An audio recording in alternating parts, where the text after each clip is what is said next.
বুবলিকে নিয়ে বেফাঁস মন্তব্যের পর এবার প্রশংসায় ভরপুর ইকবাল। হ্যালো ভিউয়ার্স, বিস্তারিত জানতে চ্যানেলটি সাবস্ক্রাইব করে সম্পূর্ণ ভিডিও দেখতে থাকুন। সুপ্রিয় দর্শক, চলচ্চিত্র জগতে পা রাখার পর থেকে নানান রকম আলোচনা সমালোচনার মুখে পড়েন শবনম বুবলি। কখনো ব্যক্তিগত জীবন নিয়ে, কখনো কেরিয়ার জীবন। সাম্প্রতিক বেশ কিছুদিন আগে শবনম ইয়াসমিন বুবলিকে নিয়ে বেফাঁস মন্তব্য করেছিলেন পরিচালক ইকবাল।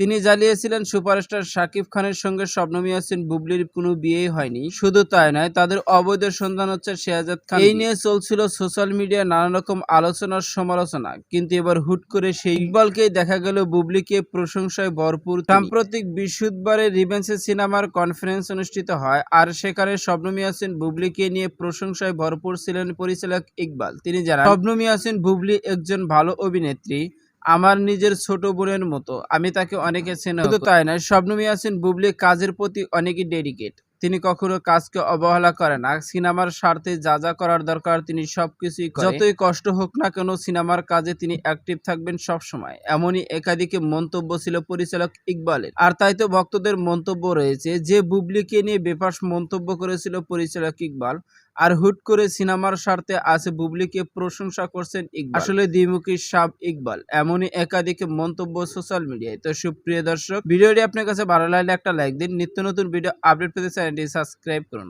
অসংখ্য ধন্যবাদ পুরো ভিডিও উপভোগ করার।